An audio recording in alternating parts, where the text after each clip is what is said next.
resource speaker who wanted to say something on this Quadcom, I think we have to take the administer the oath of this personality, Mr. Chairman. So can you please stand up, Mr. Jimmy Guban, and COMSEC, Mr. Chairman. Directly. COMSEC, please administer the oath to Mr. Jimmy Guban. Do you swear to tell the truth and nothing but the truth in this congressional inquiry, so help you God? Thank you, COMSEC. I believe the members have already been given a copy of the affidavit of Mr. Guban, and we will proceed with the questioning.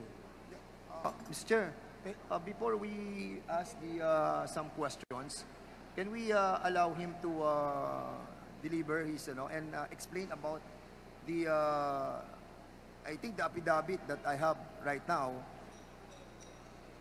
is not yet notarized. But it was, it has a signature of Mr. Jimmy Guban. But if I will check the whole 4 pages, hindi pa po siya notarized. So can we ask if we can swear on the truthfulness of these letters that you have sent to this Quadcom? Thank you, Mr. Chair, Your Honors. Magandang hapon po. Hindi po ako makapagpanotarize yan kasi nasa loob po ako ng Bureau of Correction. Pag notarize po, I have to be present. I'm sure si Madam is a lawyer. Kailangan po pag notaryo, present po ako na manunumpa.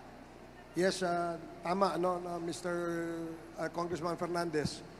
Dito na lang sa harapan ng committee ito ay susumpaan mo na iyong sinulat dito sa inyong affidavit na inyong pinirmahan ay ang katotohanan at pawang katotohanan lamang. Yes, Your Honor. Okay, maraming salamat, Mr. Guban. Now, siguro, let us proceed. Bago tayo magtanong tungkol sa kanyang affidavit, siguro, baka pwede bang malaman yung personal circumstances mo? Kung sino ka, ano ang iyong trabaho, at bakit ka nakakulong? Maraming salamat po mga kagalang-galang na kongresista, the Honorable Chairman of this committee. Bago po sana ako mag-introduce, mas gusto ko po sanang basahin muna ang letter ko po sa inyo para mas malinaw kung ano po ang intention ko dito at kung tama po ang hinihiling ko sa inyo. Yan At least the last part, Your Honor. Ang iyong babasahin ang buong kabuuan ng iyong affidavit? Your Honor, may request that my case be investigated of this Quadcom committee. To Honorable Ace Barbers, Congressman Bimbinedo Abanti, Honorable Congressman Paduano, and Congressman Dan Fernandez. As I am asking Your Honor, at least siguro kahit ito yung last 3 paragraph, with the forum which this Quadcom will provide, I wish to express my intent to be part of the investigation. And I undertake to tell the truth and nothing but the truth, to shed light on the proliferation of illegal drugs. Should you consider me as one of your resource person, may I respectfully request that I be given immunity from prosecution and placed within the jurisdiction of the House of Representatives or the Witness Protection Program, considering that my testimonies will cause serious and imminent danger to my life and are self-incriminatory. For your consideration and perusal, of course, Your Honor, I attach herewith copies of my sworn statement containing my proposed testimonies and judicial affidavit containing my retraction of my previous testimonies during the Senate, my testimony in the court, more particularly my statement that Colonel Asierto has personal knowledge of the importation of 2 magnetic letters containing shabu and confiscated in Manila International Container Port on August 7, 2018. Your Honor, again, magandang hapon po.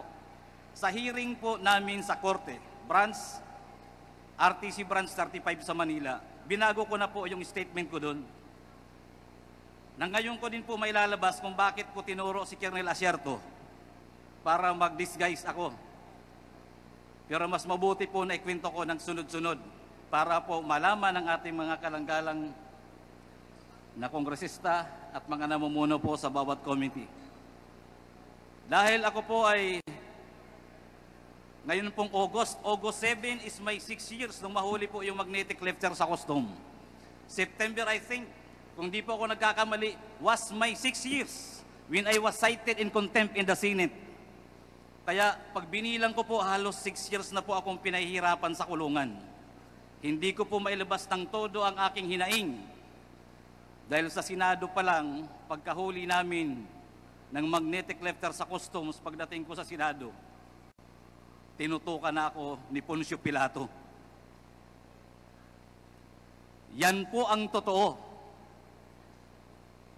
Nahuli po namin ang magnetic lifter with Shabu sa Manila Container Port together with PDEA. Then, kasama ko po si Colonel Pajardo, Director of the NCR PDEA. Kasama pa rin po namin si Colonel Asierto. Kami po ang nagbuo nito para mabuo ang malahat at maayos at mahuli ang illegal na droga dahil yun po sa utos din sa akin ng Director ng CIS where I belong. Ako nga po pala si Jimmy Guban, Intelligence Officer ng Bureau of Customs before. Then I was also designated as the Chief OIC of the CIS Port of Manila. Ako ho ngayon ay si PDL Jimmy Guban with prison number 8223 P5046. Masama po pala manghuli ng illegal na droga sa loob ng Bureau of Customs. Sumunod lang po ako sa utos ng pamunuan dahil noon po ay katatapos lang natanggalin ang pinuno ng Bureau of Customs. Pinalitan na galing sa PDEA na ang pangalan ay si Commissioner Isidro Lapiña. During that time, Your Honor, operatiba na po ako. Organic po akong operatiba ng Customs Intelligence and Investigation Service. That is 17 years.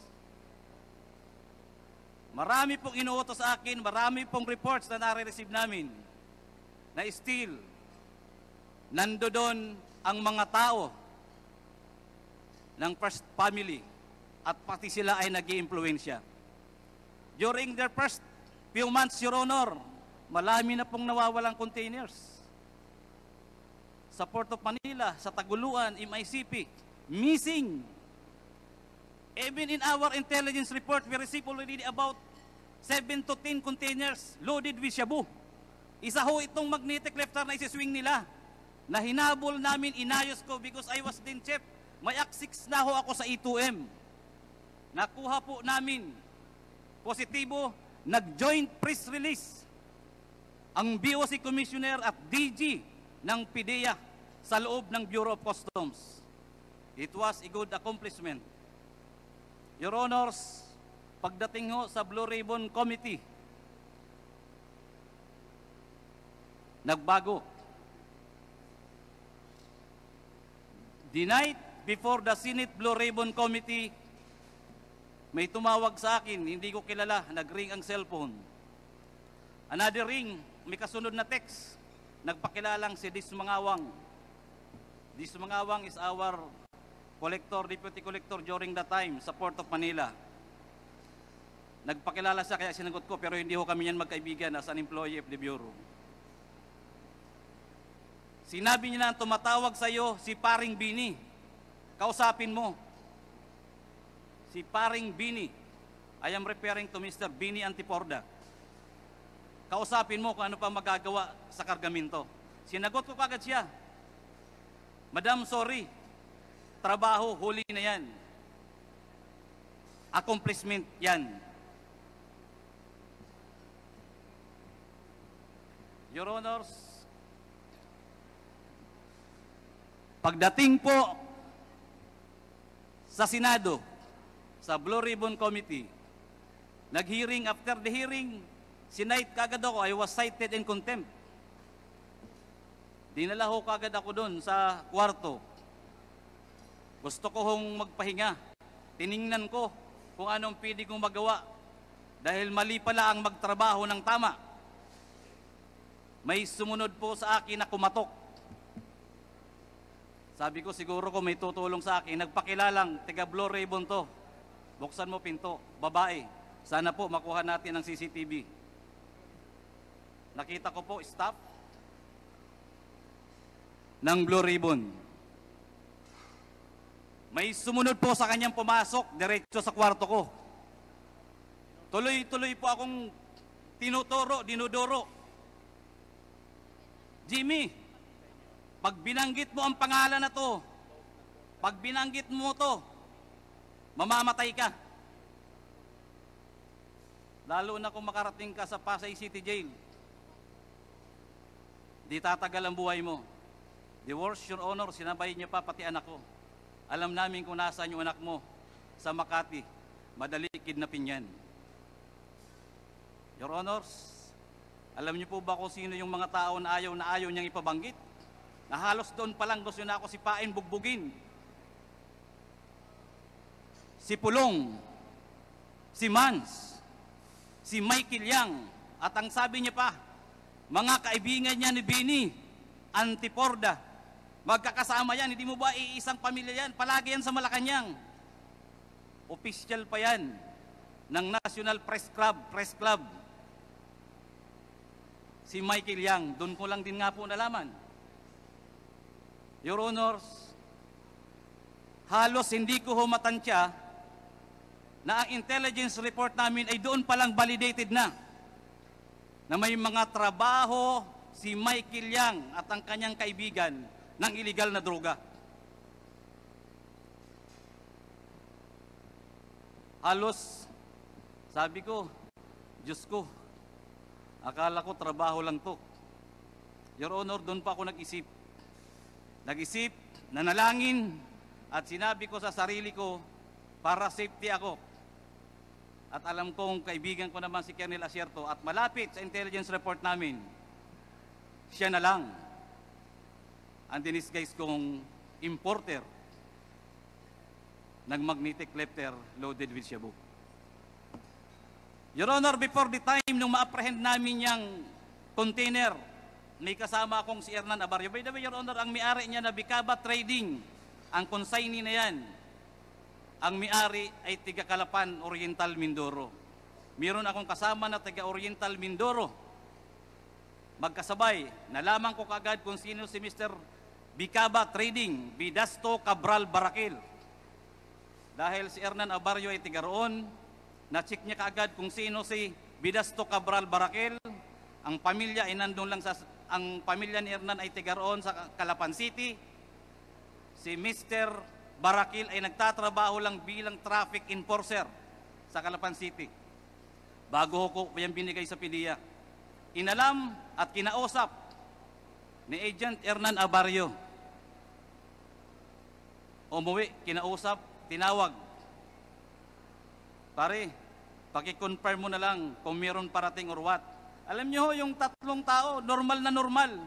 Parang walang nangyayari sa kanila. At yung isang inchik, 2 or 3, sabi sa akin, pare, yung inchik nga, hindi takot eh. Sabi ko, bakit? Sabi niya, Michael Yang yan eh. Michael Yang yan, advance. Pulong. Kami hingi na lang ng tulong sa inyo, tulong yan. Wala pong kakwinta. Parang hindi po na, parang normal lang. Na yung importation ay kay Mr. Bidas, ang consignee ay Bicaba Trading. Your Honor, yun pong tatlong yun, nakuha po yun ng PDEA. Invited by the PDEA or arrested. It was only presented once sa Senate. Umamin sa Senate na kanya yung kargamento, gamit. Pinakiusapan siya ni Mr. Ponichin. I'm sorry, Your Honor, wala pa akong copy. Nagaling po talaga ako sa Bucor. Nandoon po yan, nababasa po yan natin, mababasa at mababasa natin yan. And I can bring that document here.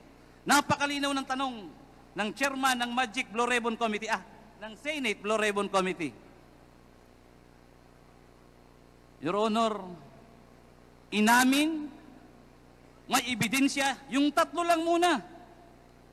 Bakit nila winala hanggang ngayon? 6 na taon po ako nagsasuffer sa kulungan. Ang tokhanga, double barrel, kunti lang na droga, kulong kaagad, patay kaagad. Nasaan itong tatlo? Si Mr. Vidasto Cabral Barakil, Lagrimas Katipan, Emily Lukigan. Ang alam ko yung inchik, pinakawalan din nila. Ano ang meron? At bakit po ako ang dinidikdik hanggang sa Bucor? Nakarating ako na nanghuli lang po ako ng illegal na droga. Wala hong nawala kahit katiting. Inorderan po ng judge na sunugin, sinunog. Nandoon po ang testimonya ng mga pideya. Kasama kong pideya sa aking opisina sa Bureau of Customs. Kami po ang nanghuli. Ano po ang partikular na batas ang ibabiolate ko? Conspiracy to import?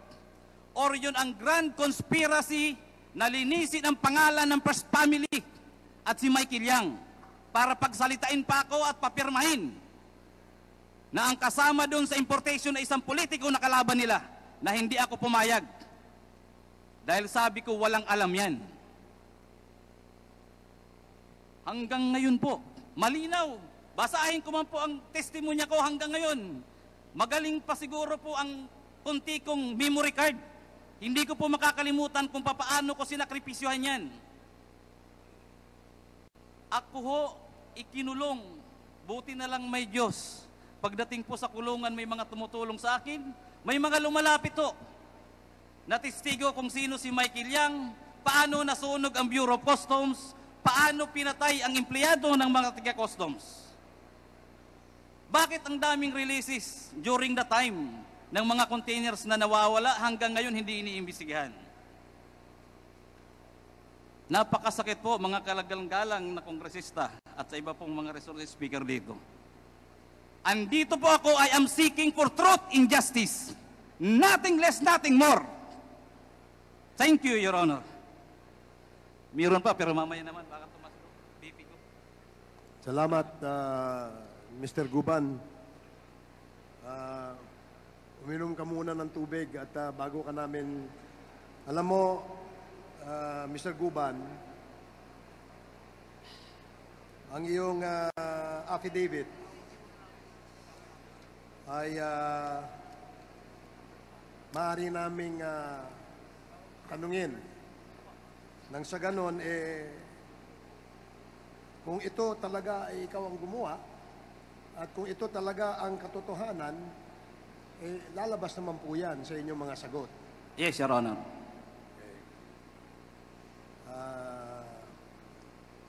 Pwede bang malaman na, Jimmy, kung ano ang posisyon mo sa Bureau of Customs?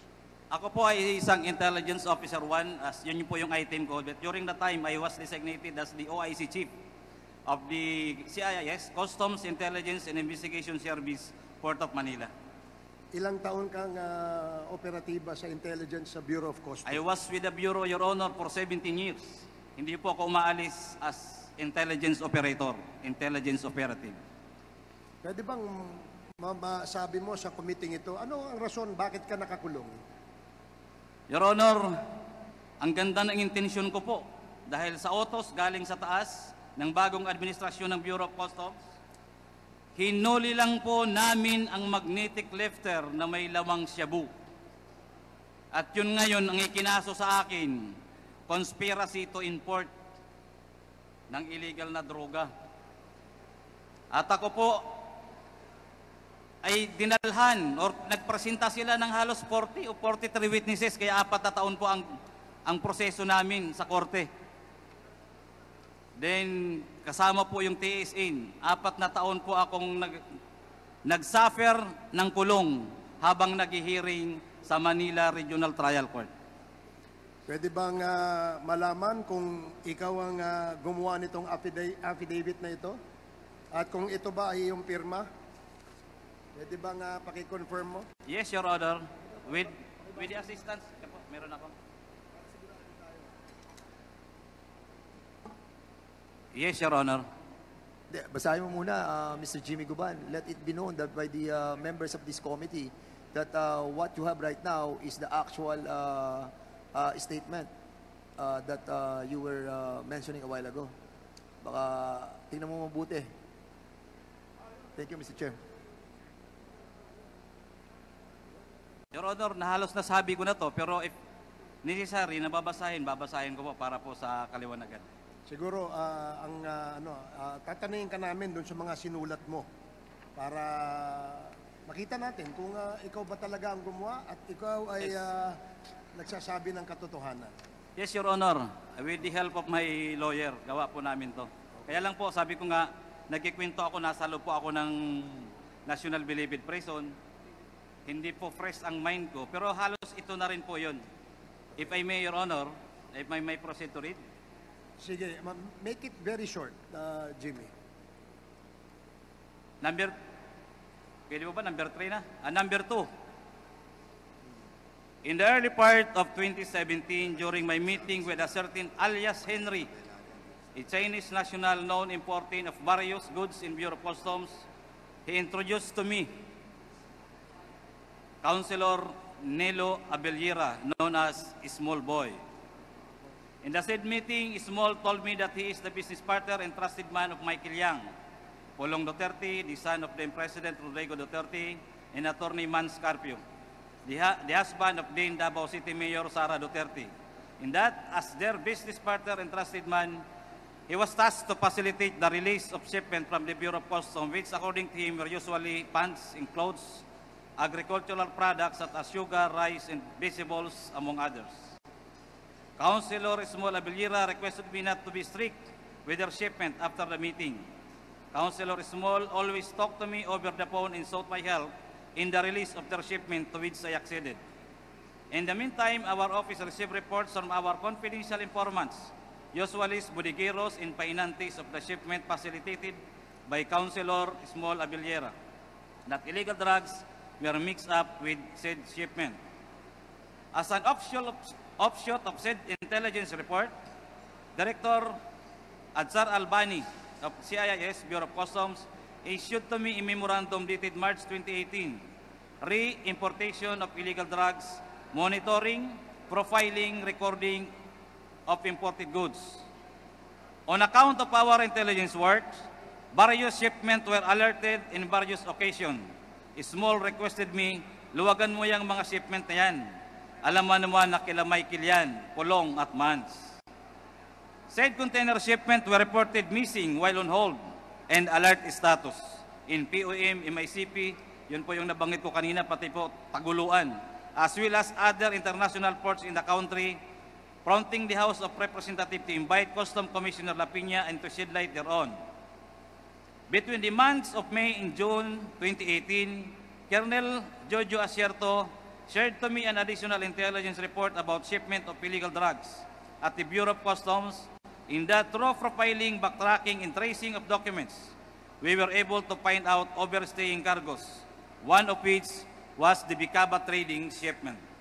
Upon discovery thereof, I instructed my staff to verify if an importer consignee named Bicaba Trading is duly accredited with the Bureau of Customs Accreditation and Monitoring Office. After verification of Bureau of Customs Accreditation and Monitoring Office, it was found out that Bicaba Trading was not an accredited importer or consignee by the Bureau of Customs. Based on the information gathered by our office, Bicaba Trading is owned by certain Bidasto Cabral Baraquel Jr., his live-in partner Maria Lagrimas Katipan, who are business dummies of businessman importer Ponichen, and his former wife Emily Lakigan, who are resident of Calapan, Mindoro. I ordered my subordinate Aito Fernan A. Abarrio to proceed to Calapan, Mindoro and validate said information. While in Mindoro, Aito Abarrio was able to meet Bidasto Cabral Baraquel Jr., Maria Lagrimas Katipan, Ponichen, and Emily Lakigan. During said meeting, Abarrio called me and asked me to talk to them by phone. During our conversation, Ponichen asked me to help release said shipment and said vernacular, "Wag ikaw matapot kasi sila Mans Carpio, Pulong Duterte at Michael Yang ang may-ari ng shipment." When it became certain that the shipment of Bicaba Trading was located in the MICP, I reported to General Quinto this fact so that he should request Commissioner Lapina for the issuance of hold and alert order. That request was approved by then Commissioner Lapina. On August 7, 2018, when we arrived at the MICP, the container was ready at the designated examination area, ready for its opening. After the container was opened, 2 magnetic reflectors were found inside container. In the presence of PDEA headed by Regional Director Pajardo and BOC official including General Quinto, MICP District Collector Attorney Bakiran, MICP BOC personnel, the magnetic reflectors were forklifted and taken out from the container. It took some time, however, to open the magnetic reflectors, so I had to go back to Colonel Acierto to inform him about the difficulty in opening them. After a while, Colonel Acierto called me back and gave the instruction that details of which I also relayed to the PDEA agents in order for us to open these magnetic reflectors. In the afternoon of August 2018, Colonel Acierto arrived at MICP and conferred with Director General Aquino and Commissioner Lapina. After their meeting, I met them at the warehouse where the magnetic reflectors were opened. They congratulated each other for the accomplishment before presenting themselves to the media. Thereafter, the proper inventory and disposition of these drugs were undertaken. During the Committee on Accountability of Public Officers and Investigation, Blue Ribbon, hearing on PS Resolution Number 425 to conduct an inquiry in aid of legislation into the 6.4 billion worth of shabu shipment from China on the possible malfeasance, misfeasance, and non-feasance of Bureau of Customs officials. Employees, Senator Richard Gordon, PS Resolution Number 843, directing the appropriate Senate Committee to conduct an inquiry in aid of legislation into the alleged shipment of 6.8 billion worth of shabu smuggled into the country and the possible lack of coordination among the Bureau of Customs, the Philippine Drug Enforcement Agency, and the Philippine National Police by Senator Emmanuel D. Pacquiao in PS Resolution Number 849 to conduct an investigation in aid of legislation on how a shabu shipment worth 6.8 billion managed to enter the country through the Manila International Container Port and is slipped through the inspection of Bureau of Customs by Senator Trillanes, Hontiveros, Drilon, Aquino, and De Lima. On September 11, 2018, in which I was invited as a resource person, I was cited in contempt, notwithstanding the fact that I truthfully answered the questions propounded on me by Senator Gordon, then chairman of Blue Ribbon Committee. While I was detained at the Senate, immediate personnel who introduced himself as Paul Gutierrez, who worked as staff of Bini Antiporda, accompanied by a Blue Ribbon Committee staff, came to my room at the Senate while I was detained and threatened me. Huwag mong banggitin ang mga pangalan nila Pulong, Yang at Mans. Alam namin kung saan nakatira ang pamilya mo. Alam din namin na nasa Makati ang anak mong lalaki. After a couple of days, Senator Gordon talked to me in an executive session and advised me to tell the whole truth during the hearing. Otherwise, I will continue to languish in the Senate for a long time. Acceding to his advice, I told him all that I know about the illegal drugs being imported to the country through the Bureau of Customs. However, due to the threats of Paul Gutierrez, I never confided to him that Mans Carpio are involved in illegal drugs importation at various ports of the Bureau of Customs, more particularly the illegal drugs found in SIS at MICP. The night before the Senate hearing, my cell phone rang for 3 times but I intentionally failed to answer said calls. After several calls, which I again did not pick up, I received a text message introducing herself as Ms. Mangawang of the Bureau of Customs. When my cell phone rang again, I answered the call and the one who called was Ms. Mangawang and she asked about the Bicaba trading shipment. She asked me anong magagawa dyan sa shipment na yan. Kinaparing Bini Antiporda yan. I replied her, wala na akong magagawa, huli na yan. For fear that my son and other members of my family will be killed, including myself, I testified during the hearing on October 30, 2018, and instead of naming Pulong Duterte, Manskype, Carpio, and Michael Yang as the owners of the shipment, based on the intelligence reports we gathered, I pointed to Colonel Acierto as the one who has knowledge that the shipment consigned to Bicaba trading contains illegal drugs. I recanted my said statement against Acierto through my judicial affidavit, which I executed and submitted during the criminal case number R-MNL-19-03-472CR for violation of Article 2, Section 4 in relation to 28 and 31 of Republic Act number 9165, of which I was convicted and adjudged guilty as charged, and was sentenced to suffer the penalty of life imprisonment and to pay a fine of 500,000 pesos. After promulgation of the decision in the aforesaid case, I filed a notice of appeal with the Court of Appeals, which is docketed as CA-GR CRHC-19146. That's all, Your Honor. Okay, salamat Jimmy.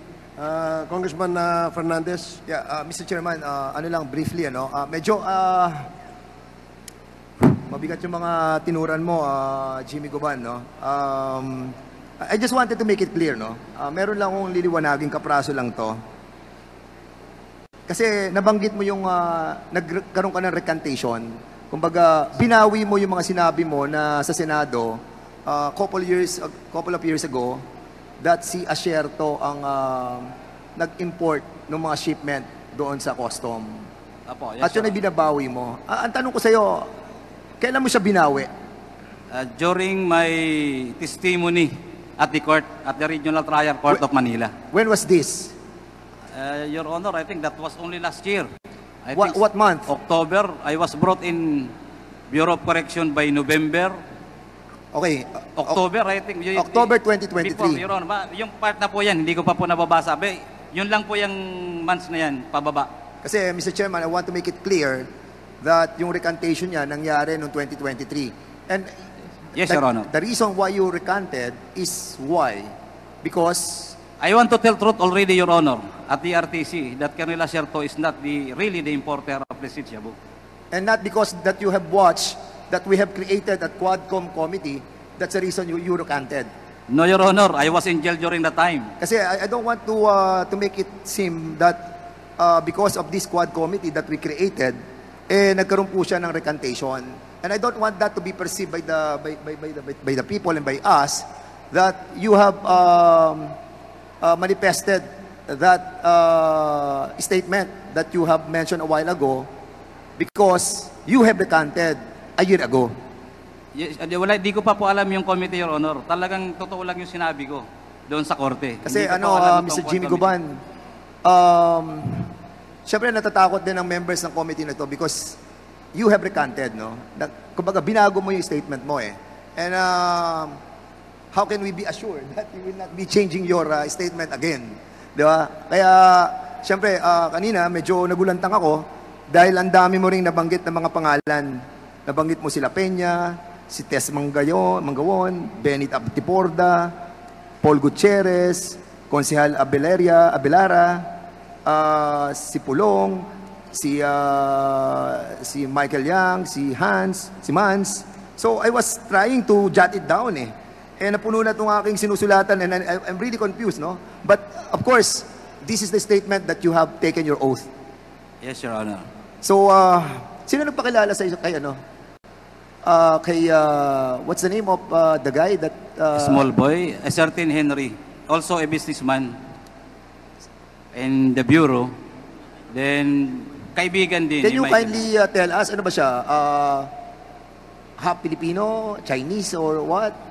I think he was a half Chinese-Filipino, also engaged in parang facilitation, financing sa customs. Siya ng mga nagpakilala sa iyo kargamento. kay Abiliera, Konsehal. kay Small boy. So, hanggang ngayon, meron kayong communication itong si Henry.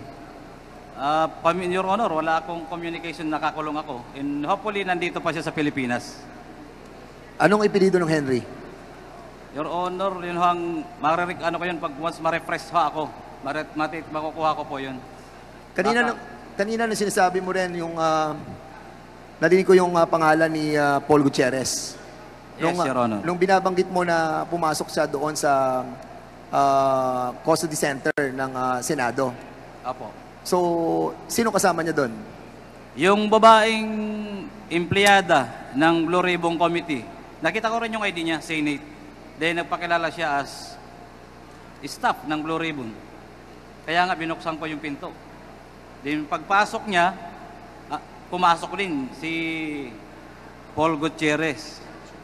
Nagpakilala siya. Then doon ako nilambas lahat ng mga salita niya. Tanda mo yung staff ng Senado. Your Honor, tanda ko sa muka. Pero alam ko may CCTV po doon sa baba dahil parking lang yun eh. Covered yun ng CCTV. If ever, Your Honor, may makita pong CCTV, nandoon lang po yun. Kasi sa tabi lang ng parking ang kwarto ng mga kinokontempt eh. So, nung tinuro mo, kasi sinasabi mo ngayon na walang kinalaman si Asierto. So ngayon, nung kinausap ka ni Paul Gutierrez, iba ang sinabi mo. Wala akong binanggit sa kanila, Your Honor. Hindi na pa ako kumibo. Basta't yung pananakot niya, parang tinanggap ko lang lahat. Hindi nag-iisip ako. Paano pagkakasabi sa'yo ni Mr. Gutierrez? Sinabi niya na, Jimmy, magmura pa nga eh. Kung yun gagawin mo, babanggitin mo mga pangalan nito, alam mo naman kung sino yan. Mga magkakaibigan yan, Malacanang yan, press. Doon ko nalaman na si Michael Yang ay officer pala ng National Press Club. Ibig sabihin, matagal na sila magkakilala, magkaibigan, pati si Pulong at si Mans. Doon niya ako tinitrete ng todo na never to mention those names. I think, Mr. Chair, we have to invite those personalities that our resource person have mentioned to give their side of story. Because ito ay istorya ni Mr. Jimmy Guban, and we have to hear as well the side of the others who have been mentioned in this committee hearing. Siguro later on, I'll be propounding my question again. But for the meantime, medyo madugo lang yung kanyang mga nasabi. Kaya I'm giving some time for the other members to propound their question as well. Thank you, Chairman Dan Fernandez. Pwede bang mag-clarify ng sa iyong sinabi kanina? Are we going to invite personalities na na-mention ni Jimmy Guban to the next committee hearing of the Quadcom? And if so, pwede bang malaman kung sino-sino ito? Ang nakikita ko, Mr. Chairman, because he mentioned that he spoken with Henry. You have mentioned Henry. Itong Henry, siguro, ano siya? Empleyado ba siya ng custom? No, broker din. No. Parang kung ano ang kaibigan din ni Michael Yang. Pero he is a registered broker sa Hindi po. custom. Ano lang yan, parang financer. Ganun po sa customs eh. May financer, may nagko-consolidate ng mga kargamento galing sa China, abroad. So, Mr. Chairman, dyan, binibigyan ng brokerage company. Mr. Chairman, I think yung samahan ng mga brokerage siguro knows this guy. Siguro kilala siya sa brokerage industry. Most probably, Your Honor. So maybe we'll try to find this person. And he mentioned as well dito, kung titignan mo yung kanyang binanggit kanina na sinusulat ko, ay nakausap niya si Paul Gutierrez. Nakausap din niya si... nakausap mo ba yung konsehal? Yes, Your Honor. So may direct knowledge siya, Mr. Chairman. So let's invite those people who have direct knowledge and information about doon sa... I mean, those personalities that he have spoken with. So katulad ni Konsehal Abellera ba yun? Abellera.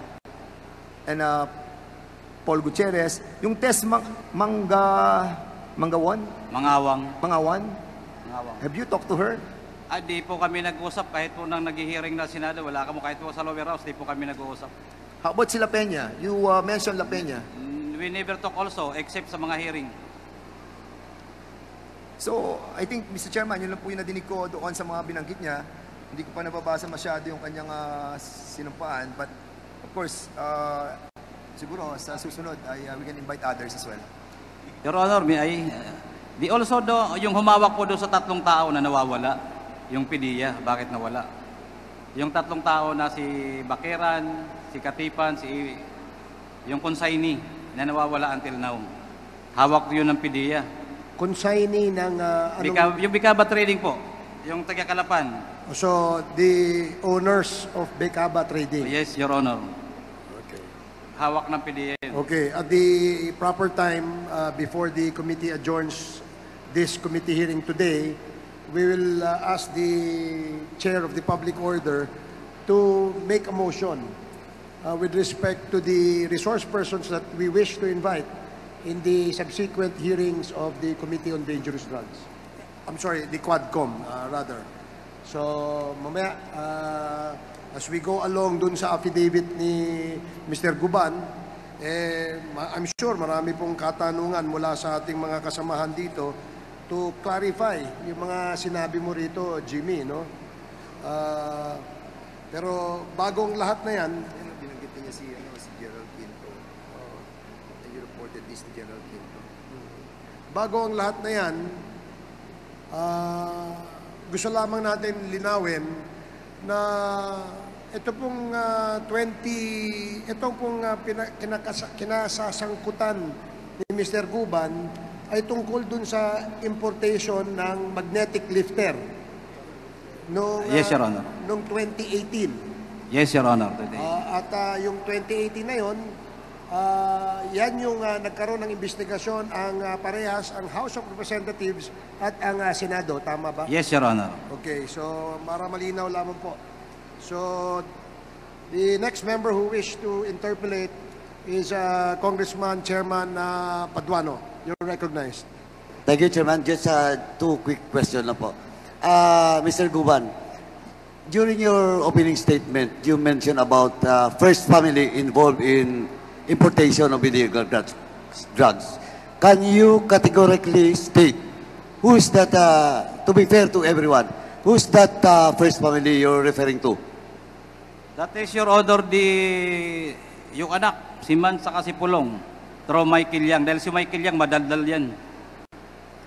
You Siya mentioned mismo. kasi first family. Again, I will ask you, who is that first family?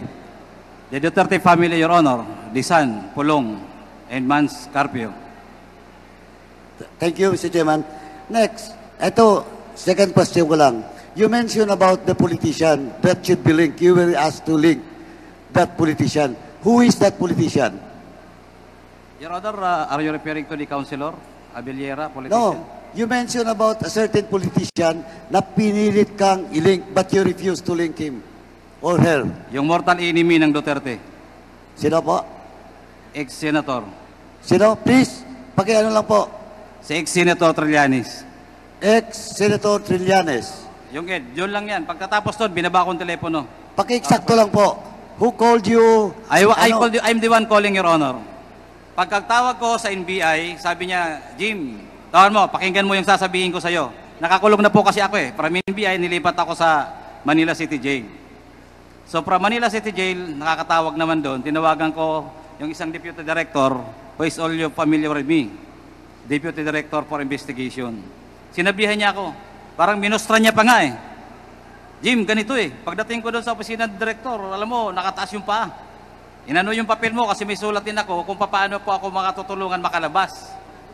So pagdating doon, parang nagkukusay-kusay ba? Ano ba? Yung paa din sinabi niya, dapat ganitong sabihin niya. Sabihin mo sa kanya na pirmahan niya tong report ng NBI. Kasama si ex-senator. Labas siya kagad kahit hindi pa siya nakakapirma. Kukunin niya siya dyan. Kuha mo na dyan sa kulungan. Ngayon pa lang, pakuha mo na. Again, sino yung NBI na personnel? From Director Geran, then to Deputy Director John Vicente de Guzman. So it's Director John Vicente Disman that Yes, Your talked to you directly. Yes, Your Honor. I called him, Your Honor. Ikaw ang tumawag. Opo, Your Honor. And then, Mr. Chairman, the last part of this investigation, today's investigation, we will move to invite all those persons that were mentioned by Mr. Jimmy Gampan. In the proper time, Mr. Chairman. Thank you.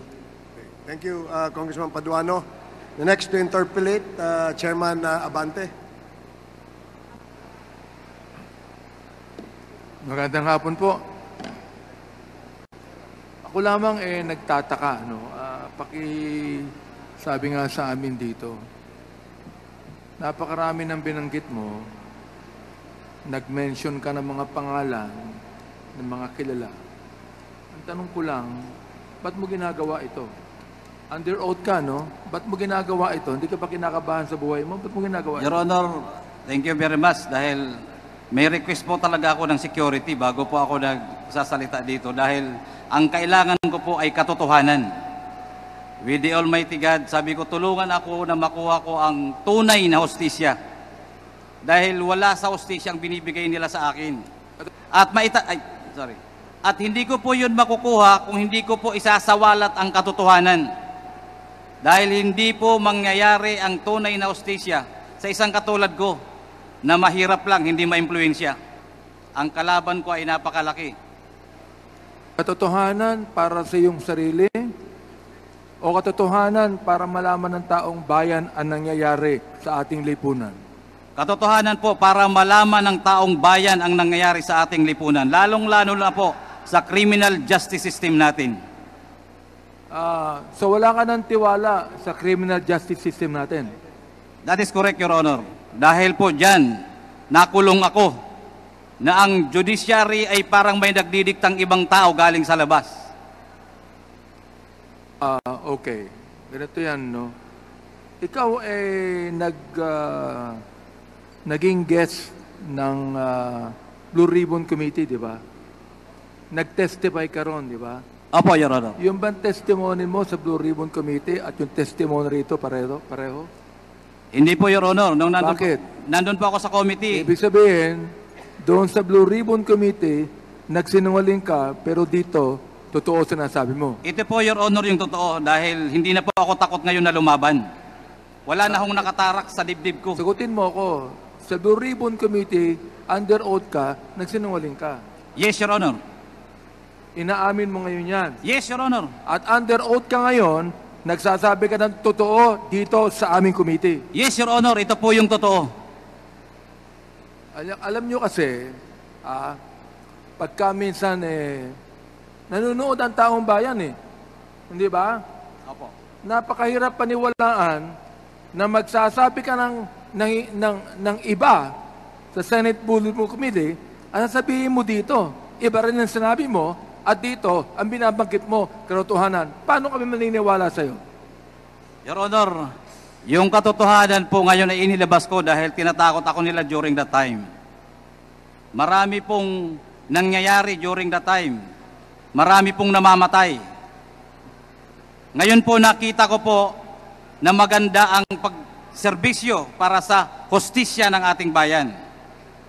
Kahit po ano po ang gawin ko noon, kahit sino pong siga during that administration, sa dami ng namamatay, kunting salita lang, nawawala sa bayan, sa lipunan. So ngayon po, ang tamang panahon, inantay ko po, Your Honor. Kung mahaba, may kunti pa akong kwento, Your Honor, for about 4 years ko sa kulungan. Yan po, Your Honor, ang sinasabi ko ngayon dahil hindi ko magawa noong araw. So, Mr. Guban, naniniwala ka na itong committee ito may magagawa para sa hustisya mo? Yes, Your Honor, and I am praying for that, Your Honor. Okay. Under appeal ang kaso mo ngayon. Sapagkat life Yes po. imprisonment ka, di ba? Under appeal ang iyong kaso ngayon. Yes po, Your Honor. Okay. Hindi ka ba natatakot bumalik sa kulungan pagkatapos ito? Your Honor, sana wag na muna doon. Makahanap muna ako habang sa ibang kulungan na safe naman ako. Pero para po sa katotohanan, Your Honor, I have to do this. Para po sa bayan. Yung basihan ng kaso mo ay tungkol sa Dangerous Drugs Act. Di ba? Opo, Your Honor. Bakit? I mean, akala ko ba gusto mong sabihin sa amin yung mga tao na tungkol sa droga? Bakit ang kaso mo tungkol sa dangerous drugs? Ikaw ba nag-i-import ng illegal drugs? Noong panahon na ikaw ay intelligence officer ng customs? No, Your Honor. Wala pa akong involvement kahit anong importation. Okay. Pakisabi nga sa amin kung anong pagkakilala mo kay Colonel Asierto. Sino ba ito? Paki-refresh ang memory sa amin ngayon. Ano ang pagkakilala mo kay Colonel Asierto? Si Colonel Asierto po, Your Honor, during that time is an active PNP officer ng Philippine National Police. He was, pagkakilala ko sa kanya, galing pa sa PAOK TF. Retired na siya ngayon. Ngayon po ay retired na. Anong pagkakilala mo sa kanya? Well, marami hong huli yan tungkol sa illegal na droga. Marami na hong kinoordinate yan sa Bureau of Customs secretly. Halos top secret pa namin na ginagawa, nahuhuli nila sa labas. So I trust him and I'm sure he trusts me also dahil marami na kaming nahuli sa labas nila pagtungkol sa operasyon ng illegal na droga. So doon ka sa kanya nagtapat ng buong katotohanan? Yes, yung magkasama po kami matagal na rin. Magkakilala kami for almost more than 20 years. Nasaan si Colonel Asierto ngayon? Mula po nung makulong ako, nakikita ko lang siya sa balita. Hindi ko po alam kung nasaan siya eksakto ngayon. Itong si Paul Gutierrez na lumapit sa'yo, sabi mo, na ang nagsabi sa'yo, wag mong banggitin ang mga pangalan nila Pulong, Michael Yang at Man. Alam namin kung saan nakatira ang pamilya mo. Alam din namin na nasa Makati ang anak mong lalaki. Sino si Paul Gutierrez? Your Honor, sa aking pagkakaalam, hindi ko yung personal na kakilala. Yan ay tiga-media noon pa. Namamasyal yan sa bureau. Naniniwala ka na ang media pwedeng tumakot sa iyo ng ganito? Your Honor, ang media ba ay nananakot ng ganito? sa dyaryo, kung manakot, grabe, lalo na po yung personal. At alam ko pong meron silang grupo na nag-iikot ng mga media. O, mayroong silang grupo.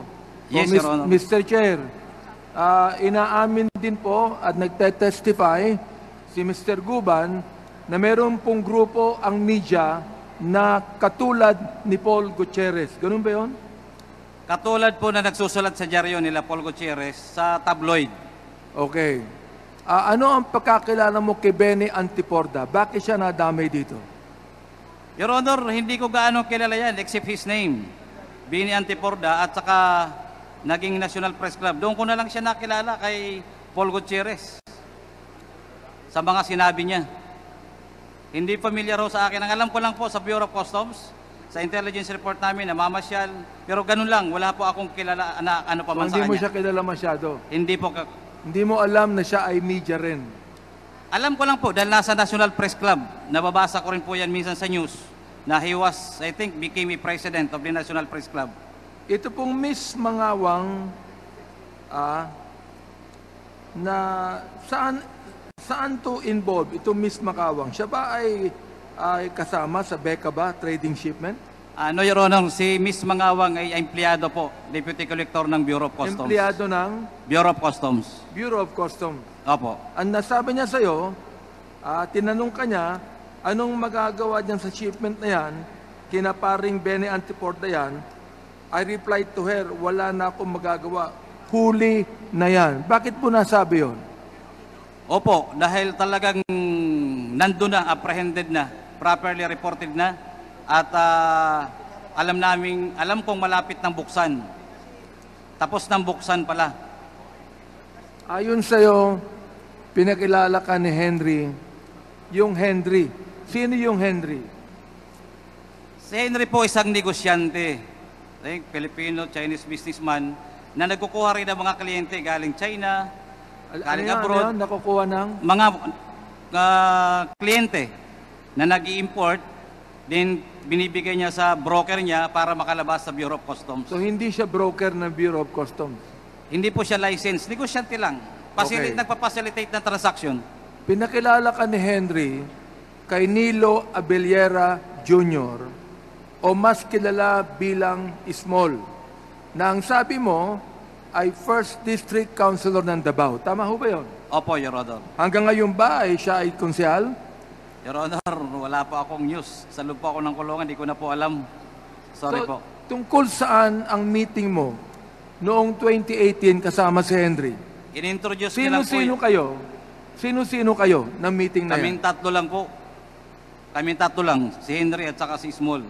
Si Small. Yes, Your Honor. Oo. Anong sabi sa iyo ni Small? Ibig sabihin, itong si Small, nabanggit niya ang pangalan ni Michael Yang. Yes, Your Honor. Nabanggit niya ang pangalan ni Congressman Pulong Duterte. Yes, Your Honor. Nabanggit niya ang pangalan ni Attorney Manscarpio. Yes, Your Honor. Okay. Ito, kilala ko po itong si Congressman Pulong Duterte. Sino si Attorney Manscarpio? He is the husband of then Mayor Sara Duterte. Siya ang asawa Yes, Your Honor. ng ating Vice President? Now, Vice President, Your Honor. Ha? Yes, Your Honor. Nakakasiguro ka? Yes, Your Honor. Involved siya? Yes, Your Honor. Under oath ka? Opo, Your Mr. Honor. Guban. Oo. matindi itong ina-accuse mo sa mga malalaking tao. Naunawaan mo ba ako? Opo, Your Honor. So, siya ang naatasan na mag-facilitate ng mga release ng shipment nila sa customs. Sa pagkakaalam mo, ano po ba ang business nila? Business ni Small, business ni Michael Yang, business ni Congressman Pulong, at business ni Man Scarpio. Importation po. Importation, Yes, Your Honor. but not necessarily drugs. Generalized, Your Honor. Pero according to our reports, may palaman na drugs. At yung iba ay may drugs.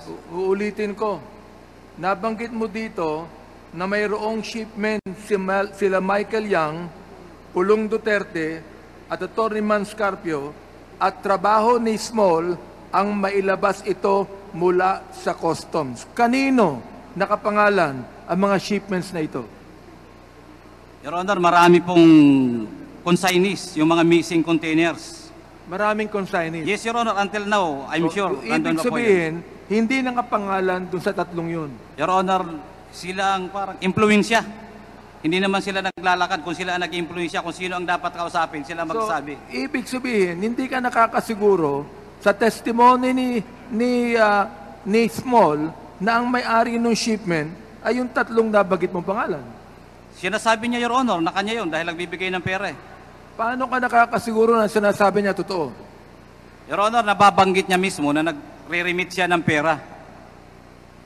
Ano yun? Nagre-remit siya ng pera Nagre-remit siya ng pera kanino? kay Pulong at Mans. So, Mr. Chair, meron na Si naman Abellera. sinabi ngayon. Habang na dapat nagkikwentuhan natin sila. malaman na si Small ay hindi lamang tagapag-release ng mga shipment sa customs, pero siya ang nagre-remit ng pera sa tatlong nabanggit. Yun po ba? Yes, Your Honor. Pera ng ano? Yung po ba ay pera sa droga o pera sa mga shipment na iba? Halo na po, pera sa shipment na lumalabas, yung mga nawawalang container, may regular, then kasama na sa... Pero nakakasiguro ka, yung shipment na yan na dumating na nakita mo, merong shabu. Your Honor, yan po ang hinuli namin na magnetic lifter na mayroong laman shabu. Nakita mo. Ako po, Your Honor, isa sa mga apprehending officer. So nakita mo yung shabu. Yes, Your Honor, together with PDEA. Ilang toneladang shabu ang nakita mo? 355 kilos, Your Honor. 55 kilos. 355 Mr. kilos. Chair, sinasabi niya muli na hindi niya nasabi kanina na ang laman ng shabu at ang bigat nito at ilan is 55. 355 kilos, Mr. Chair. Medyo mahaba-haba na po yung tanong ko. Ngayon pa lang ko po tatapusin yung tanong ko. At mamaya po, tulad ng sinabi ni Chairman Karap Paduano, we will make a motion to invite all of these names mentioned by Mr. G.B. Gaban to attend our committee hearing. Thank you, Mr. Chair. Thank you, Congressman Nabante. Ako may tanong ako, no. Medyo seryoso itong yung sinabi, no. Sa ginagawang investigation ng Committee on Drugs, palaging lumalabas yung pangalang Michael Yang, no. Sa iyong pagkakaalam, no. Si Michael Yang ba ay involved sa smuggling o importation ng droga? Your Honor, if I may siguro pagkatapos nito at sa susunod, si Michael Yang is a big-time importer ng droga. My source is also from his friends. Paano mo ba ang That source? is why, Your Honor, isa yan sa magnetic lifter. Even he is distributing drugs in the local market. When I was at the jail, Manila City Jail, one person, pumunta ho sa akin yung nakakulong, galing siya sa labas. At ang bunga kala niya ay kilala ko direkta si Michael Yang. Nangumpisa lo sa akin yung tao. At sinabi niya kung anong trabaho niya kay Michael Yang. Sa loob na po yan ng kulungan. Hindi ko kakilala. Sinabi niya, Boss, sir, tiga-custom, kaibigan ako ni Michael Yang. So for about 3 months, ang dami niyang sinishare sa akin. Nung malaman na hindi kami direkta na magkakilala ni Michael Yang tumigil, ang dami niya sa akin sinabi. Siya ba ay Sino? nakakulong din sa... Nakalabas na po. Siya nakalabas na. Pwede Pero ba pwede malaman pong- kung anong pangalan? Si Errol, pwede pong may mag-corroborate, Your Honor, para may nakakarinig habang siya nagkikwento. Oh, sige, at the proper time, mamaya, no, bago tayo mag-adjourn. Yes, kasi isa-isahin po natin yung mga iimbitahin natin. Opo. Para magkaroon ng linaw itong mga sinasabi mo, Jimmy, no? Opo, Your Honor. Isang malaking puzzle sa amin, no? Na itong si Michael Yang, ay siya ba yung the same Michael Yang na economic advisor ng ating dating Pangulo? Yes, Your Honor. Sa pagkakabasa ko sa dyaryo. Nakita mo ba siya personal? Yes, sa reports, Your Honor. Pero Not si personal. Michael Yang ba, nagkaroon ba ng pagkakataon na magkaharap kayo? Hindi po, Your Honor. Nag-deny. Nagkaroon ba ng pagkakataon na makaharap mo si Attorney Carpio? No, Your Honor. Nagkaroon ba ng pagkakataon na makaharap mo si Pulong Duterte? No, Your Honor. In fact, hindi ko gusto nila ako kasi noon i-promote pero dininay ko na tama na ako kayo. Na Ngayon, tayo ang magkakausap. Nagkaroon ba ng pagkakataon na makaharap mo personal si Mr. Abilera? Yes, Your Honor. Magkainuman kami. Ilang beses kayo nagkaharap? 3 times. Kaya doon ko po nalalaman sa bibig niya mismo kung ano ang nangyayari sa kanila. So galing sa kanya, sa bibig niya, sinasabi niya na binabanggit niya ang mga pangalan na nabanggit natin kanina. Yes, Your Honor.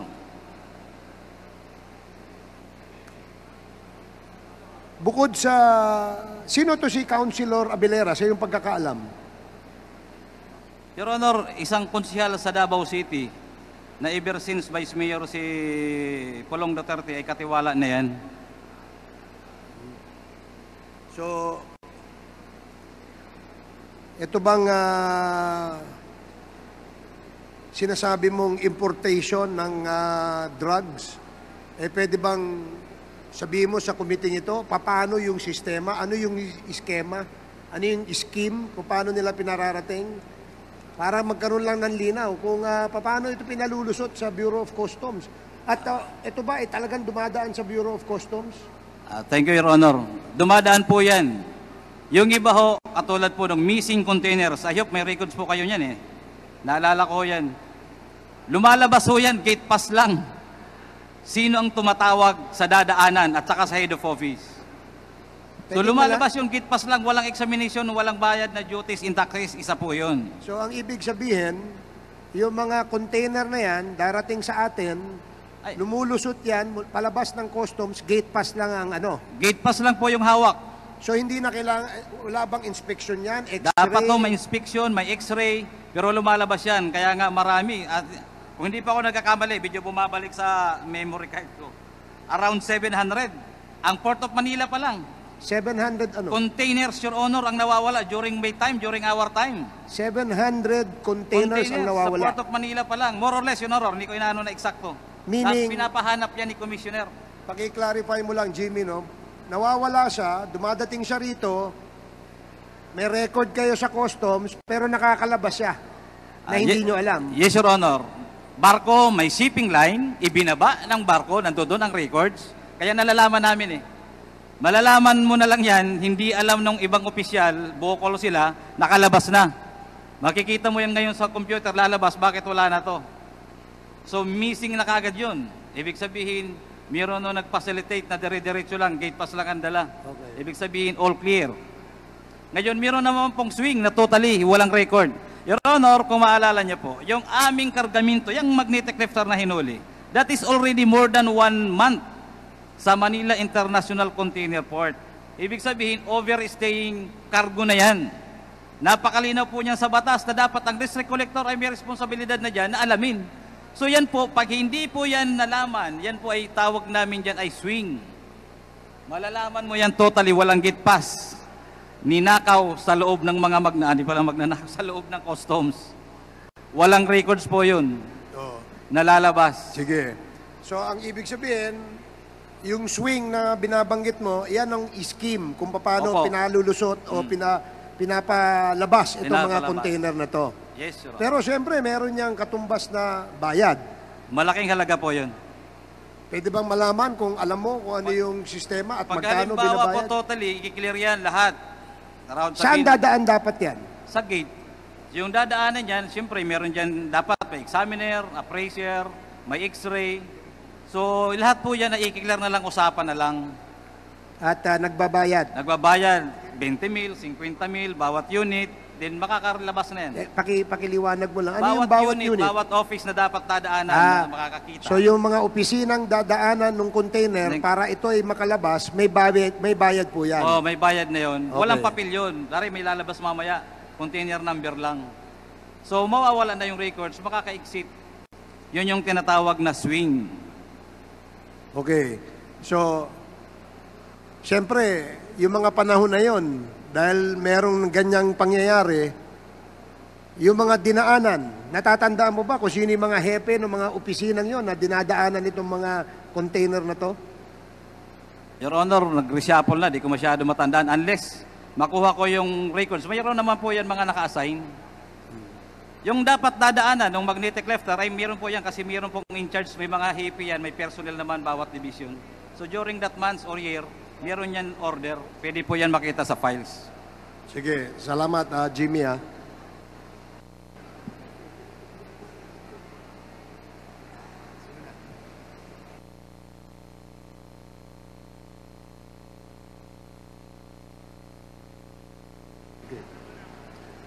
Okay, Chairman Akop, you're recognized. Thank you, Mr. Chair. Yung mga tanong ko, Mr. Guban, doon lang po sa affidavit. Kasi ito ang pinirmahan po ninyo at saka sinumpaan ngayong araw na ito. Ano po? Apo, Your Honor. Pwede po bang malaman kung totoong nasa maximum security compound po kayo ng Bilimit? Ako po, Your Honor, ay nandun na po ako sa RDC Maximum, National Bilibid Prison. Okay. Kailan ka pa nandun? I think more than 1 month, Your Honor. 1 month. Ano kaya ang kaso mo? Bakit ka nakulong? Your Honor, dahil sa panghuli ng illegal na droga sa Manila International Container Port. Ano ba ang naging sentensya mo? Life sentence, Your Honor. Inapila mo ba ito? Opo, Your Honor. Okay. Ano ba ang trabaho mo bago ka nagkakaso at nakulong? Operatiba po ako, Your Honor, ng Intelligence Office, Customs Intelligence and Investigation Service, Bureau of Customs. Okay. Nag-i-import ka ba ng illegal drugs? Never, Your Honor. Okay. Tumistigo ka sa Senado. Tama po ba? Opo, Your Honor. At sabi mo sa testimonya mo ron sa Senado, ang itinuro mo na tao na siyang mastermind ng pagpasok ng magnetic lifters na naglalaman ng droga ay si Colonel Asierto. Tama po? Yes, Your Honor. Yes. Ito ba ang dahilan bakit nagtatago si Colonel Asierto ngayon? Yes, Your Honor. Most probably. Dahil sa pagtestigo mo na siya ang mastermind. Yes, Your Honor. Kaya ko yung ginawa, Your Honor, dahil alam kong hindi niya ako ipapapatay. Paki-refresh mo ang memory namin. Sino ba si Colonel Asierto? Si Colonel Asierto, Your Honor, I met him doon pang PAOK TF during the time of, I think, General Lacson, Senator Lacson. I met him already with Colonel Don, Sergeant Pahardo pa lang. Sinabi mo noon na si Colonel Asierto ang mastermind, pero binawi mo sa pagtestigo doon sa kaso mo. Yes, Your Honor. So, hanggang ngayon, yung pa rin ang position mo? Yes, Your Honor. Okay. Relax lang. Kung yun ang katotohanan, bakit mo pinaratangan si Ed Asierto? Ano ang meron? During that time, Your Honor, patayan dito, patayan doon. I have to save my life and together with my family. Alam ko si Colonel Asierto at Colonel Pahardo ay hindi ako pababayaan. At aamoy ko na po sa mga kaibigan ko na mayroong mangyayari sa investigation na to. So, para safe po ako, mas ginusto ko pa hong si Colonel Asierto ang sabihin ko dahil alam ko hong hindi kami mag-aaway ng personal. Alam ko magsasakripisyo kami tatlo eh. Dahil sila mismo nagsabi sa akin na tayo ang target. In fact, that is also one of the advice ni Colonel Asierto. Kaya lang hindi ko na masabi sa kanya na, sir, ikaw na lang abit-bitin ko dahil wala na, nagtataguan eh. In fact, nung honor, yung last hearing, nung tinuturo ko siya, halos sabihin ko sa kanya na magtago ka na, alam ko na rin, nasusunod siya, na mawawala ang buhay. Opo. Simulan natin ang doon sa kung paano kayo napunta doon sa magnetic cliff, sir. Sino yung Henry na binabanggit mo sa affidavit mo? Your Honor, common friend na nagkukuha ng mga kliyente, importer, broker, nagpipinance para ma-release ang kargamento sa Bureau of Customs. Ano po ang buong pangalan niya? Your Honor, yung Chinese niya kayo, hindi ko maano kung Yu or Oi or Li. Sa tagal ko pong hindi na nakalabas ng kulungan eh. 6 na taon na kung hindi ko makuha diretso. Kung kailangan namin siyang tumistigo dito, makokontak mo ba siya? Sana, Your Honor, pumayag. Palagay ko, makukontak ko yan dahil through the other brokers, friends, makukunik ko po siya. Mr. Chair, may I move that the resource person be directed to contact a person stated in his affidavit by the name Henry, so that he will be invited as a resource person in the next hearing. Henry.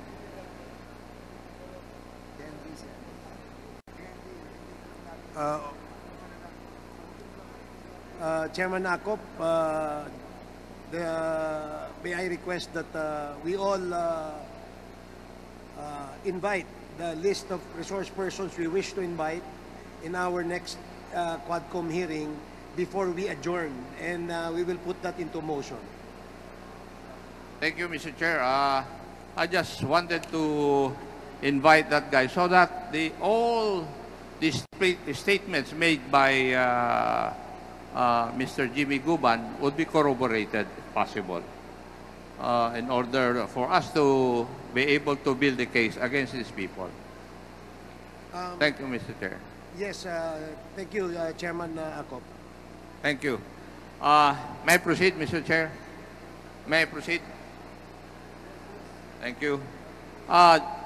Mr. Guban, ayon sa affidavit mo, si Henry ang nagpakilala sa iyo kay Nilo Abellera Jr. o mas kilala bilang Small na isang First District Councilor ng Davao. Tama po ba? Opo, Your Honor. Nung una kayo nagkita, tungkol saan ang meeting ninyo? Your Honor, tungkol po sa mga releases sa kargamento sa Bureau of Customs, Port of Manila at saka MICP. Pwede ko bang malaman ano ang dahilan bakit ipinakilala ni Henry sa iyo si Nilo Abellera Jr.? Your Honor, parang malaman lang na si Henry ay isa sa mga connected sa kanila. Sino kanila? Sa kila Pulong, kay Mans. Also friend ni Michael Yang na talagang totoo na kaibigan si Henry. So, yun ang dahilan kung bakit pinakilala ni Henry si Mr. Nilo Abellera sa iyo? Yes, Your Honor. Isa po sa mga dahilan. Ikaw na rin ang nagbanggit na si Nilo Abellera Jr. alias si Small ang nagbanggit na sila po ay trusted partner ni Mr. Michael Yang. Si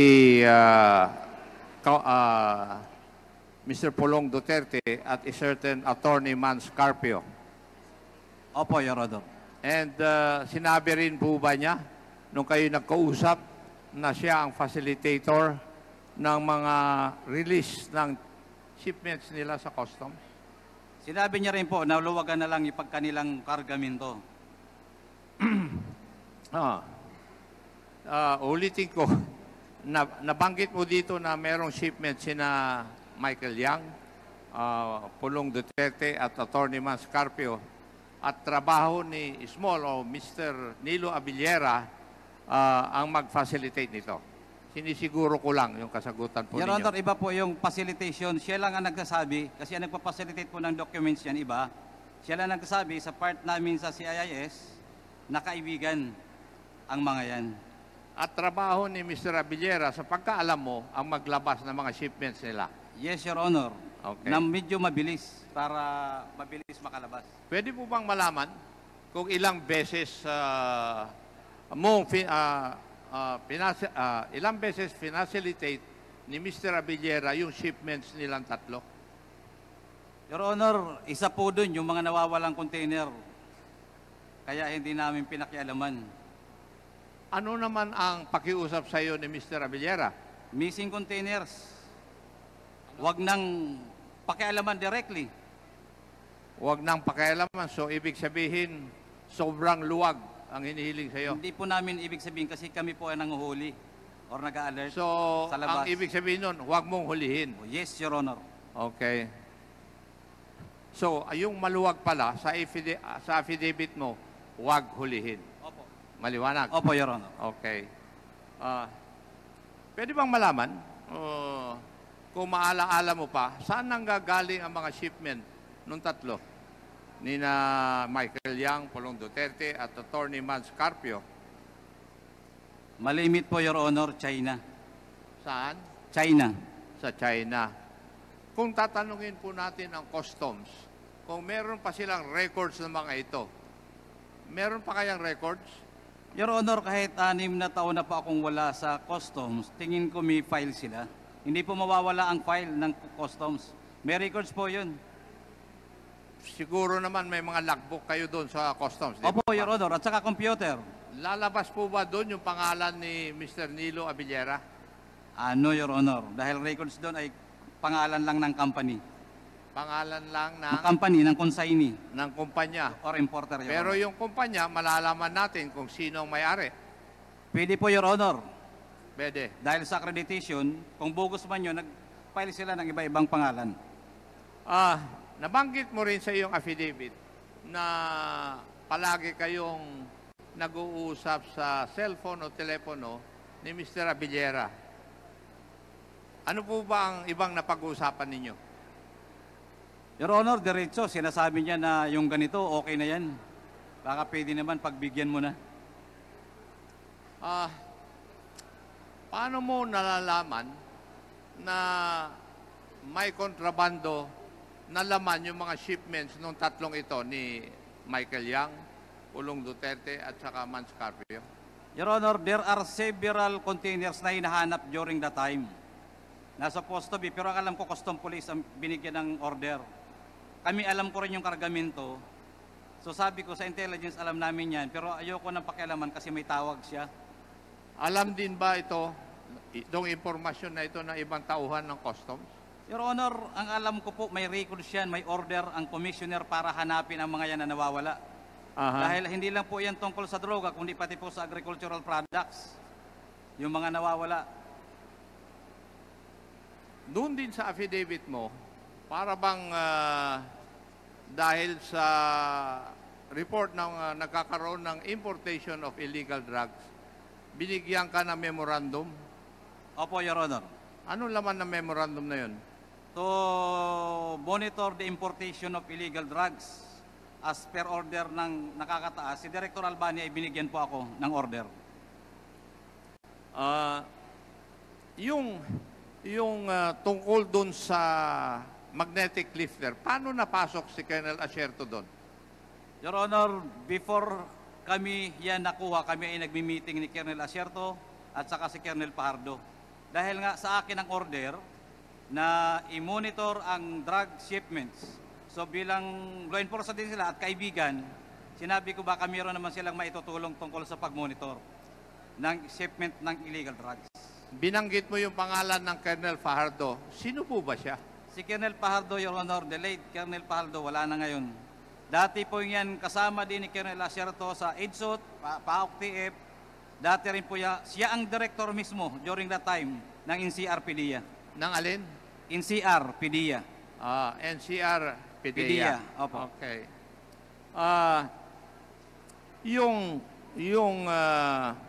Shall we say, nakalagay na trading na nag-import ng magnetic leaflets. Ano nang pangalan nun? Bicaba Trading po. Yung Bicaba Trading ba yun listed doon sa inyong authorized na listahan na pwedeng No, Your Honor. may kapag-deal sa custom? Hindi. Hindi po. Matatandaan mo pa ba kung sino ang mga opisyalis dito? Your Honor, during that time, yung consignee hindi accredited, ibig sabihin po, walang accreditation sa BOC, hindi pwede mag-import. So probably, yung Bicaba Trading ay single proprietorship registered po yan sa DTI. Ayon sa affidavit mo, ang nagmamay-ari sa record ng Bicaba Trading ay mga dummies. Sino ba talaga ang tunay na may-ari sa pagkaalam mo? Sa pagkaalam ko po, ginamit lang sila. Sinabi niya, si Punichen nakiusap sa kanya. Sino po ang gumamit ng kanilang pangalan? Si Pakiulit. Punichen. Punichen. Chen. Or mayroon pa pong ibang alias. Na si Punichen naman, sinabing si Michael Yang. Paano mo naman nakilala na si Ponichen? Kalibin din po yan ng isang kasamahan nila na babae nila Bilasto Cabral Barakil na taga Calapan City rin, Mindoro. Iyon, importer-exporter sa customs. Importer po ang lumalabas sa kanila. Sa customs. Sa customs. Kilalang-kilala rin sila. Hindi po, Your Honor, kasi dyan lang sila ginamit. Kaya nga namin kinausap sila dahil hinahanap namin kung mayroon pang iba. So, transaction lang na ito, sila ginamit. Yes, Your Honor. Okay.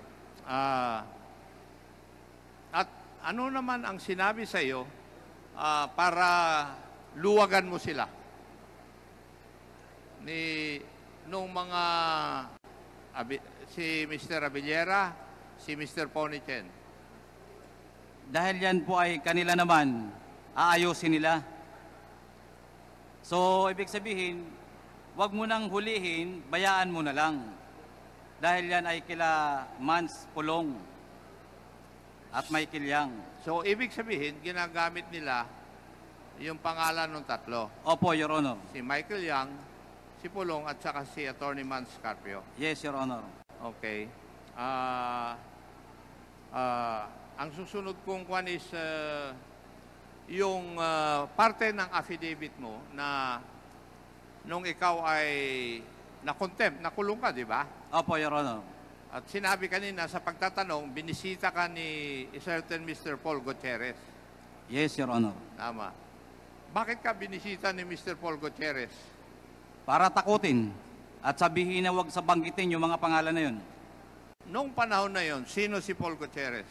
Your Honor, ang pagkakaalam ko lang po, the ACDC man, reporter, writer, kolumnista ng tabloid. Reporter at writer, nakakapasok doon Tabloid. sa detention cell mo para takutin May ka? kasama po na empleyado ng Blue Ribbon Committee. Ano, no? May kasama. May kasamang staff ng Blue Ribbon Committee ng Senado. Nanumpa ka. Opo. Mr. Guban, ang bumisita sa iyo, si Mr. Paul Gutierrez, para takutin ka at kasama staff ng Blue Ribbon ng Senate? Yun po ang nagpakilalang una, yung staff ng Blue Ribbon. Yun ang kumatok at nagsabing Blue Ribbon to. Then saka po sumunod pumasok. Pagbukas ko, yun pala ay nandoon sa Paul Gutierrez. Matatandaan mo ba kung sino yung mga staff ng Senate na yon, ng Blue Ribbon? Isang babae lang po, Your Honor. Hindi ko na matandaan yung pangalan. Pero sa mukha, baka makita ko pa. Matandaan ko pa.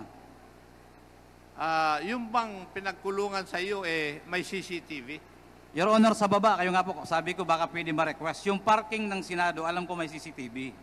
So, I request, Your Honor, na sana madala. Okay. At si Paul Gutierrez, the whole hearing ng Blue Ribbon, nandoon yan. Yung pagbisita sa iyo ni Mr. Paul Gutierrez at takutin ka, ang sinabi ba sa iyo, i-implicate mo si Colonel Acerto? No, Your Honor. Ano Ako na ang po sinabi nag-isip. nila? Sinabi lang na wag mong babanggitin yung mga pangalan na yan. Huwag mong banggitin ng pangalan ng tatlo. Okay. Paano naman nagamit si Mr. Paul Gutierrez? Meron ba siyang amo? Sabi niya, si Benny Antiporda. Siya din na nagsabi na kaibigan ni Michael Yang, si Benny Antiporda, treasurer or secretary, officer sa National Press Club. Sa kanya po yun ang galing yun. Si Paul Gutierrez ang nagsabi nun. Yes, Your Honor. Nabanggit mo rin kanina, narinig ko, yung pangalan ng isang Benny Antiporda. Opo. Ano naman ang parte ni Benny Antiporda dito sa salaysay mo? Bilang mediaman at boss, kaibigan ni Paul Gutierrez at kaibigan nila Paul Yang, Michael Yang at saka nila Pulong. Si Paul Gutierrez din ang nagdagdag niyan eh. Siya ang nagsasabi ng mga kaibigan niyan, Malacanang yan. Siya po din ang nagsabi, kaya naku-confirm ko mismo galing sa bibig niya. Okay. Mr. Chairman, wala na po akong may tatanong muna dito sa resource person na ito. Baka sa susunod na hearing natin. Thank you, Mr. Chair. Thank you, Chairman Akop.